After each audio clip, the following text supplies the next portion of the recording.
বাংলাদেশের সেনাবাহিনী প্রধান জেনারেল ওয়াকারুজ্জামানের একটি দীর্ঘ সাক্ষাৎকার প্রকাশ করেছে ঢাকার জাতীয় দৈনিক প্রথম আলো।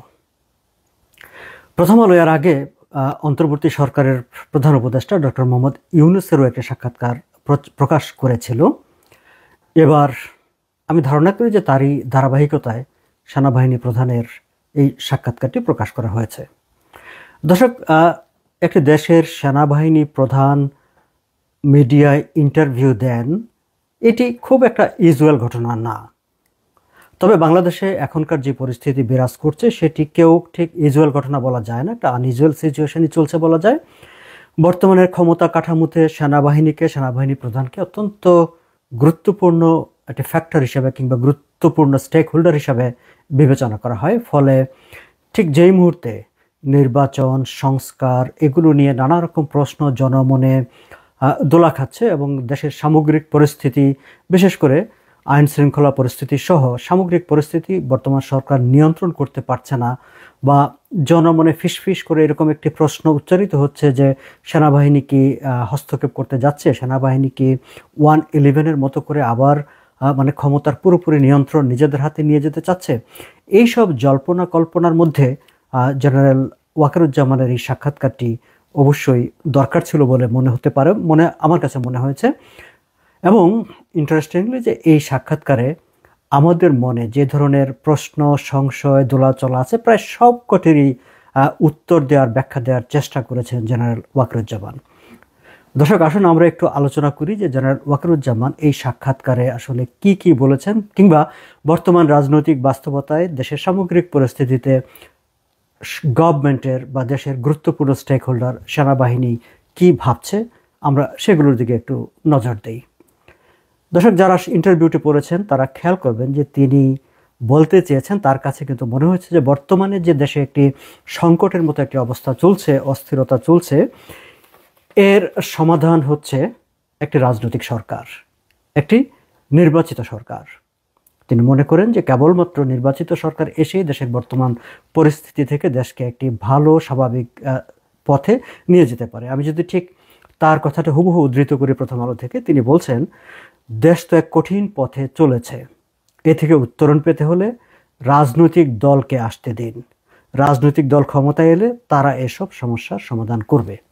সো ক্লিয়ার কাট যে আমরা যেগুলোকে এখন সংকট হিসাবে দেখছি, সমস্যা হিসাবে দেখছি, সেই সমস্যার সমাধান অন্তর্বর্তী সরকারের হাত দিয়ে আসলে হবে না, রাজনৈতিক সরকারকে আসতে হবে এবং রাজনৈতিক সরকার এসেই এটি সমাধান করতে পারবে, এরকম একটি আভাস তিনি দিয়েছেন, বা তার বক্তব্য থেকে আমরা এরকম একটি তার যে বিশ্বাস কিংবা আকাঙ্ক্ষা সেটি আমরা পাই। এখন প্রশ্ন হচ্ছে যে তাহলে নির্বাচন কখন হবে? আমরা তো নির্বাচন নিয়ে নানা রকম দোলাচলের মধ্যে আছি, কারণ এক এক সময় এক একজন এক এক কথা বলে।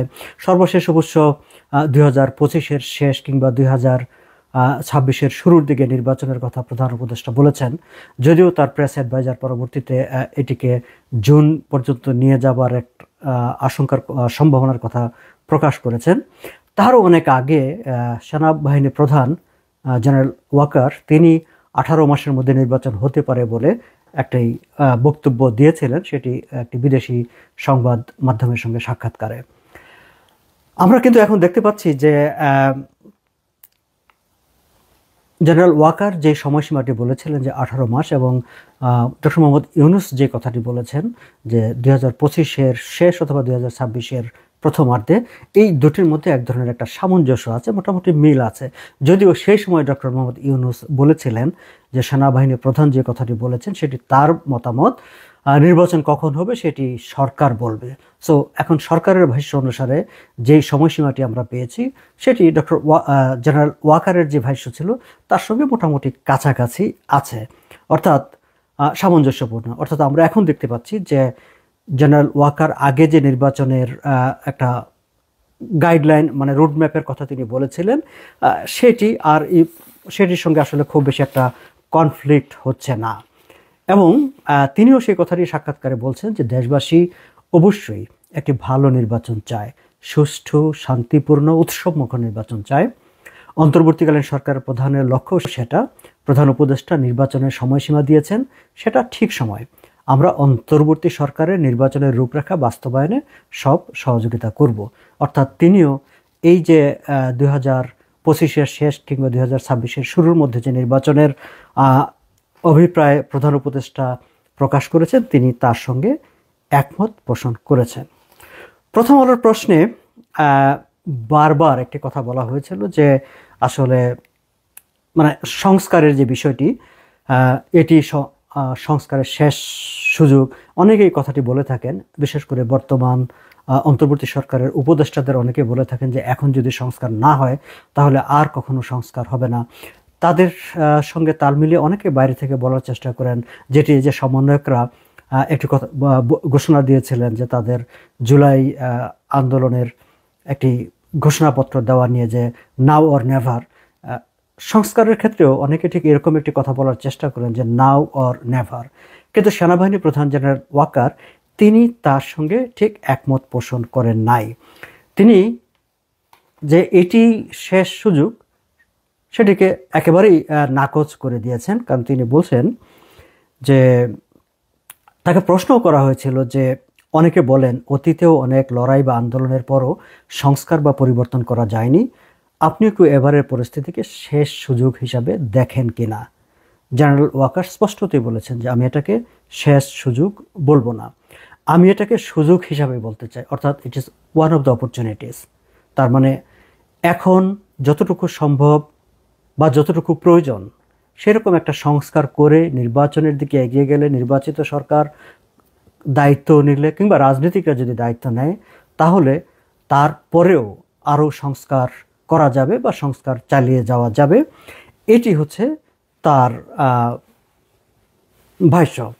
তিনি বলছেন যে আমি এটাকে সুযোগ হিসাবে বলতে চাই, এই সুযোগ আমাদের কাজে লাগানো উচিত, এটা সবার জন্য ভালো। একটা সুশৃঙ্খল পরিবেশের মধ্যে সব কিছু যদি ঠিক হয়ে যায় তাহলে দীর্ঘমেয়াদে অনেকেই তো এই পরিবর্তনের সুফল ভোগ করবেন।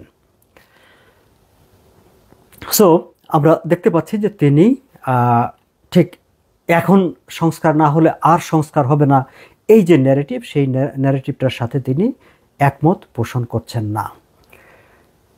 তবে আরও একটি গুরুত্বপূর্ণ বক্তব্য তার এই সাক্ষাৎকারে উঠে এসেছে। তিনি বলছেন যে গণতান্ত্রিক মানে রাজনীতিতে বিরোধী দল বিরাট এক সহায়ক শক্তি, সরকার এবং বিরোধী দল একে অন্যের পরিপূরক। গণতান্ত্রিক প্রক্রিয়ায় শক্তিশালী বিরোধী দল থাকা গুরুত্বপূর্ণ। এমন প্রক্রিয়া থাকলে একে অন্যের ভুল ধরিয়ে দিতে পারে, সরকার ও বিরোধী দলের মধ্যে ক্ষমতার ভারসাম্য থাকে, সবাই তাদের পরিধির মাঝে থেকে দায়িত্ব পালন করে যেতে পারেন। এটা তো একটা দেশের জন্য খুবই প্রয়োজন।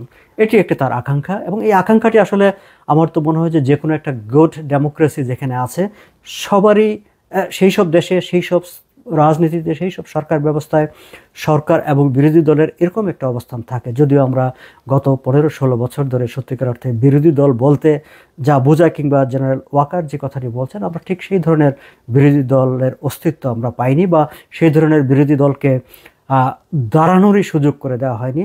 আওয়ামী লীগ সরকার বিভিন্নভাবে বিরোধী দলকে দমন নিপীড়ন করে তাদেরকে মানে বলতে গেলে বিরোধী দলকে উঠিয়ে দিয়েছিলেন। অথচ এই কথাটি রাজনীতিকদের মধ্য থেকে আসতে পারতো, আসা উচিত ছিল। এই কথাটি আওয়ামী লীগের শাসনামলে আওয়ামী লীগের নেতারা, সাবেক প্রধানমন্ত্রী শেখ হাসিনা তিনিও বলতে পারতেন, এবং বলে এরকম একটি পরিবেশ তৈরির জন্য তিনি কাজ করতে পারতেন। কিন্তু আমরা দুঃখজনক হলেও সেই পরিবেশটি দেখিনি। আমরা দেখেছি যে সেই সময়ে সকল রাজনৈতিক মানে বিরোধী একটি মানে একটা অনুগত মানে জাতীয় পার্টিকে বিভিন্ন প্রায় প্রত্যেকটা মেয়াদেই জাতীয় পার্টিকে অনেকটা গৃহপালিত বিরোধী দলের মতো, অনুগত বিরোধী দলের মতো বসিয়ে রেখে সেইভাবেই দেশ শাসন করা হয়েছে। যাই হোক, এখন সময় পাল্টেছে, সময় বদলেছে। নতুন একটি নির্বাচনের মাধ্যমে ঠিক এইভাবে একটি রাজনৈতিক দল দেশ শাসন করবে, আর একটি রাজনৈতিক দল বিরোধী দল হিসাবে থাকবে এবং বিরোধী দল হিসাবে যথাযথ ভূমিকা পালন করবে, সেরকম একটি পরিবেশ আসবে। জেনারেল ওয়াকারের এই যে আকাঙ্ক্ষা বা তার এই যে প্রত্যাশা, সেই প্রত্যাশার সঙ্গে আমরাও একমত পোষণ করি। প্রথম আলোর প্রশ্নে এই যে রাজনীতিকদের নিয়ে বা জেনারেল ওয়াকার যে কথাটি বলেছেন যে রাজনৈতিক দল মানে একটি গুড গভর্নেন্সের জন্য বা দেশের বর্তমান যে সংকট সেই সংকট থেকে উত্তরণের জন্য মানে রাজনীতিকে আসতে হবে, রাজনৈতিক সরকার লাগবে, নির্বাচিত একটি সরকার লাগবে। ঠিক সেই প্রসঙ্গে আরও কিছু প্রশ্ন ছিল প্রথম আলোর, সেই প্রশ্নগুলোর উত্তরেও তিনি ঘুরে ফিরে ঠিক সেই জায়গাটাতেই ঘুরে মানে দৃষ্টিপাত করেছেন। যেমন সেখানে পুলিশ প্রশাসন নিয়ে, পুলিশ গত 15 বছরের প্রশাসন, পুলিশ, বিচার ব্যবসা সহ রাষ্ট্রের নানা ব্যবস্থা ভেঙে পড়েছে, এটাকে একটা স্বাভাবিক জায়গায় নিয়ে আনতে সময় লাগবে, এরকম একটি কথা প্রথম আলো অনেকটা মন্তব্যমূলক একটা প্রশ্ন প্রথম আলো করেছিল। এবং সেটির উত্তর দিতে গিয়েও জেনারেল ওয়াকার বলেছেন যে এটার জন্য রাজনৈতিক দল ও সরকার লাগবে, রাজনীতিবিদদের এগিয়ে আসতে হবে, রাজনীতি ছাড়া ও রাজনৈতিক সরকার ছাড়া এটি সম্ভব নয়। অর্থাৎ আবারও কিন্তু তিনি ঘুরে ফিরে সেই রাজনৈতিক সরকার, নির্বাচিত সরকারের উপরই তিনি আস্থা রাখছেন, যে যারা আমরা যে কথাটি বলি যে আওয়ামী লীগ সব প্রতিষ্ঠান ভেঙে ফেলেছে বা বিভিন্ন প্রতিষ্ঠানগুলোকে একেবারে নড়বড়ে করে দিয়েছে, ব্যবস্থাগুলোকে, সিস্টেমগুলো নষ্ট হয়ে গেছে, ঠিক সেই নষ্ট হয়ে যাওয়া সিস্টেম, নষ্ট হয়ে যাওয়া ব্যবস্থা যাই বলা হচ্ছে সেগুলোকে আবার পুনর্নির্মাণ, একটা আস্থার জায়গায় আনার জন্যও জেনারেল ওয়াকারের পরামর্শ কিন্তু, তার নির্ভরতা কিন্তু এই যে বর্তমানে অন্তর্বর্তী সরকার আছে তাদের উপর নয়। বিষয়টা এমন নয় যে তারা একটা দীর্ঘ সময় ক্ষমতায় থেকে সব কিছু ঠিকঠাক করবে। জেনারেল ওয়াকার কিন্তু সেরকম ভাবছেন না। তিনি ভাবছেন যে এটা রাজনৈতিক দল ও সরকার লাগবে এটা করার জন্য, এবং রাজনীতিবিদদের এগিয়ে আসতে হবে, যেটি তিনি আগে বলছেন যে রাজনৈতিক দলকে আসতে দিন। হ্যাঁ, এখন ঠিক এই প্রশ্নেও তিনি বলছেন যে এটা করার জন্য রাজনৈতিক দল ও সরকার লাগবে। প্রথম আলোর প্রশ্ন ছিল যে বিগত 5 দশকে আমাদের রাজনৈতিক দলগুলো অনেক কিছুই করেনি, করতে চায়নি, তাদের ব্যর্থতার জন্যই বর্তমান পরিস্থিতি তৈরি হয়েছে। আবার একটি মন্তব্যমূলক প্রশ্ন করেছে প্রথম আলো, তারা একটা কনক্লুশন দিয়েছে যে গত 5 দশকে রাজনৈতিক দলগুলোর ব্যর্থতার কারণেই বর্তমানের যে অবস্থাটি সেটি তৈরি হয়েছে। জেনারেল ওয়াকার বলেছেন ঠিক আছে, অতীতে হয়নি, এখন তো সুযোগ সৃষ্টি হয়েছে, আমরা এই কাজগুলো করতে পারি। অর্থাৎ তিনি কিন্তু এই যে রাজনৈতিক দল অতীতে ব্যর্থ হয়েছে সেই কারণে আর রাজনৈতিক সরকারের দিকে আমরা যাব না, নির্বাচনের দিকে যাব না, একটি অনির্বাচিত সরকারের মাধ্যমে দেশকে সামনে এগিয়ে নিয়ে যাওয়ার চেষ্টা করবো, তিনি কিন্তু সেই বক্তব্যের দিকে যাননি। তিনি বলছেন ওকে, অতীতে হয় নাই, কিন্তু এখন তো একটা অপরচুনিটি এসেছে, let us use this opportunity. তিনি ঠিক সেই জায়গায় আবারও ঠিক রাজনীতির জায়গায় রাজনৈতিক সরকারের দিকেই তিনি গুরুত্ব দিচ্ছেন। প্রথম আলোর আবার প্রশ্ন, রাজনৈতিক দলগুলো সংস্কারের প্রতিশ্রুতি অতীতেও দিয়েছে কিন্তু ক্ষমতায় গিয়ে তারা কথা রাখেনি। জেনারেল ওয়াকার বলছেন এখন তো আমরা সবাই রাজনীতিবিদদের সঙ্গে যুক্ত আছি, আমরা বলতে মানে সেনাবাহিনী, অন্তর্বর্তীকালীন সরকার বা অন্যান্য যারা স্টেক হোল্ডার আছে সবার সঙ্গে এখন পলিটিক্যাল পার্টিগুলোর সঙ্গে এক ধরনের একটা মানে ইনভলভমেন্ট তৈরি হয়ে গেছে বর্তমান পরিস্থিতির কারণে। এবং তিনি বলছেন যে তারা এখন নিশ্চয়ই বুঝতে পারছেন এই সংস্কার সবার জন্য দরকার, সংবিধান সংস্কারের বিষয়টি আসছে, বিশেষ করে রাষ্ট্রপতি ও প্রধানমন্ত্রীর মধ্যে ক্ষমতার ভারসাম্য আনা দরকার, এটি তার একটি অপিনিয়ন। তিনি এর আগেও রয়টার্সের সঙ্গে সাক্ষাৎকারে তিনি এই প্রস্তাবটি দিয়েছিলেন এবং তিনি এই কথাটি বলছেন যে এটি তার প্রস্তাব এবং রাজনৈতিক দলগুলো বা যারা স্টেক হোল্ডার তারা এই বিষয়গুলো নিয়ে আলাপ আলোচনা করতে পারেন। প্রথম হলো আবার ফিরে এসেছে যে সংস্কারের কথায় ফিরে আসি, আপনি তো সরকার ছাড়া বিভিন্ন পর্যায়ে কথাবার্তা বলেছেন, পরিবর্তন রাজনৈতিক দলগুলোর মাঝে কি মনোভাব দেখেন, সংস্কারের ব্যাপারে আপনি কতটা আশাবাদী? অর্থাৎ তিনি আবার জানতে চাচ্ছেন যে আপনি তো রাজনৈতিক দলগুলোর সঙ্গে কথা বলেছেন, ডু ইউ থিঙ্ক যে রাজনৈতিক দলগুলো আসলে এখন আবার এই সংস্কারের দিকে এগোবে বা সংস্কার করবে?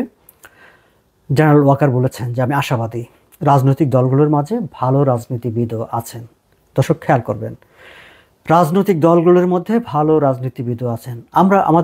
আমরা একটা চেষ্টা করি বিভিন্ন স্ফেয়ারে যে অল পলিটিশিয়ানস আর ব্যাড পলিটিশিয়ান, বা রাজনৈতিক দলগুলো দেশটাকে একেবারে শেষ করে দিয়েছে, নষ্ট করে দিয়েছে, ঢালাওভাবে পুরো রাজনৈতিক ব্যবস্থাটাকে একেবারে নাকচ করে দেওয়ার একটা টেন্ডেন্সি আমাদের মধ্যে আছে।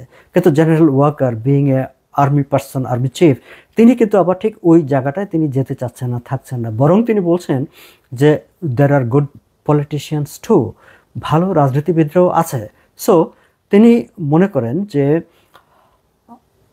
ভিন্ন মতের মানুষও আছেন। সো যারা হয়তো বিরোধিতা করবে কিন্তু যারা সমর্থন করবে, এবং তিনি তার নিজের এক্সপিরিয়েন্সটাকে এইভাবে বলছেন যে আমার অভিজ্ঞতা বলে যখনই দেশে কোনো সংকট তৈরি হয়, কোনো ক্রান্তিকাল তৈরি হয়, তখন আমাদের রাজনীতিবিদদের সঙ্গে বসলে তারা সহযোগিতার মনোভাব নিয়ে এগিয়ে আসেন।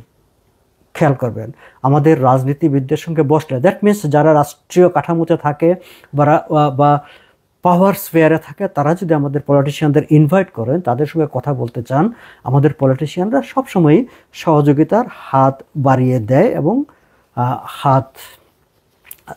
তারা সহযোগিতা করেন। ফলে আমরা দেখতে পাচ্ছি যে আগাগোড়াই জেনারেল ওয়াকারের ডিপেন্ডেন্সিটা, তার মানে আস্থার জায়গাটা হচ্ছে রাজনীতিবিদরা, রাজনীতিতে তার আস্থা, এবং একটা নির্বাচিত সরকারি যে সংকট থেকে দেশকে উদ্ধার করতে পারে সেই জায়গায় তার আস্থা, এবং সেটি তিনি পুরো সাক্ষাৎকারে ঘুরে ফিরে বারবার বলেছেন। তাকে প্রশ্ন করা হয়েছিল যে সেনাবাহিনীর ক্ষমতায় হস্তক্ষেপ করা বা নিয়ন্ত্রণ করা যে বিষয়গুলো, সেই প্রসঙ্গগুলো সাক্ষাৎকারে এসেছে, এবং তিনি স্পষ্ট করেছেন যে সেনাবাহিনী কখনোই তিনি বলেছেন যে রাজনীতিতে নাক গলাবে না বা রাজনীতিতে কোনো হস্তক্ষেপ করবে না।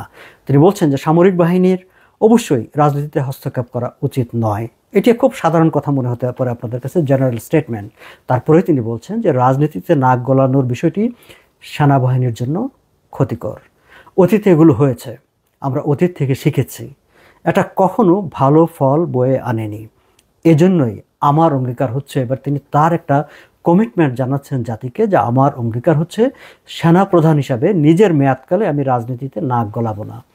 তিনি বলছেন যে তিনি একটা পাবলিক একটা কমিটমেন্ট দিচ্ছেন যে অ্যাজ এ আর্মি চিফ তিনি কখনো পলিটিক্সে হস্তক্ষেপ করবেন না, নাক গলাবে না।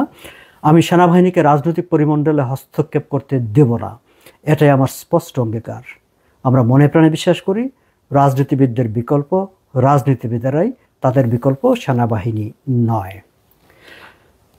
দর্শক খেয়াল করবেন যে খুবই মানে একটি গুরুত্বপূর্ণ বক্তব্য, যে রাজনীতিবিদদের বিকল্প অন্য কেউ নয়। অনির্বাচিত সুশীল সমাজ, এনজিও প্রতিনিধি, অন্তর্বর্তী সরকার, সেনাবাহিনী কেউই রাজনীতিবিদদের বিকল্প নয়। রাজনীতিবিদদের বিকল্প রাজনীতিবিদই। ফলে দেশ শাসনের যেই রাষ্ট্র পরিচালনার দায়িত্ব, যে গুরু দায়িত্ব, সেটি আসলে রাজনীতিবিদদের হাতেই ছেড়ে দিতে হবে। সাক্ষাৎকারে আরও অনেকগুলো প্রসঙ্গ আছে, বিশেষ করে ভারতের সঙ্গে সম্পর্ক, আন্তর্জাতিক বিষয়। আমার কাছে মনে হয়েছে যে আমি ঠিক এই আলোচনায় সেগুলোকে না এনে সেগুলোকে আমি আলাদাভাবে হয়তো আলোচনা করলে সেটি বোধহয় আমাদের জন্য তার অবস্থানটা বা বর্তমান পরিস্থিতিতে সেনাবাহিনীর অবস্থানটা আমাদের বোঝাটা সহজ হবে।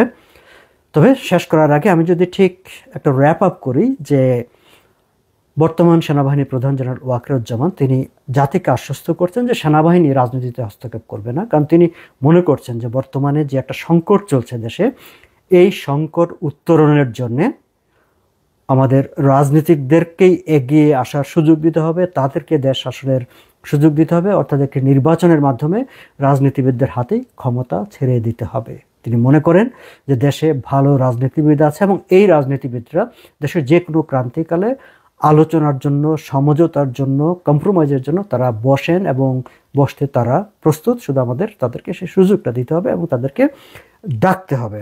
এবং তিনি এটিও মনে করেন যে দেশে ভালো রাজনীতিবিদ আছে। তার পরিষ্কার বক্তব্য, রাজনীতিবিদদের বিকল্প কোনো অনির্বাচিত অন্য কোনো পক্ষ নয়, সেনাবাহিনী তো নয়ই, রাজনীতিবিদদের বিকল্প রাজনীতিবিদই। সো দর্শক, আলোচনাটা এখানে শেষ করব। আমরা চাইব যে খুব দ্রুত বাংলাদেশ এক রাজনৈতিক শাসনে ফিরে যাবে, নির্বাচিত জনপ্রতিনিধিদের শাসনে ফিরে যাবে, উৎসব মুখর পরিবেশে একটি ভালো নির্বাচন অনুষ্ঠিত হবে, যেখানে সকল রাজনৈতিক দল, আমি আবার বলি সকল রাজনৈতিক দল অংশগ্রহণ করতে পারবে এবং দেশের নাগরিকরা নির্ভয়ে তাদের ভোট দিতে পারবে, এবং দ্রুত স্বল্পতম সময়ে তেমন একটি পরিবেশ ফিরে আসবে। জেনারেল ওয়াকারের প্রত্যাশার সঙ্গে সমর্থন জানিয়ে আমিও আমার সেই প্রত্যাশা এখানে প্রকাশ করলাম। ভালো থাকবেন সবাই।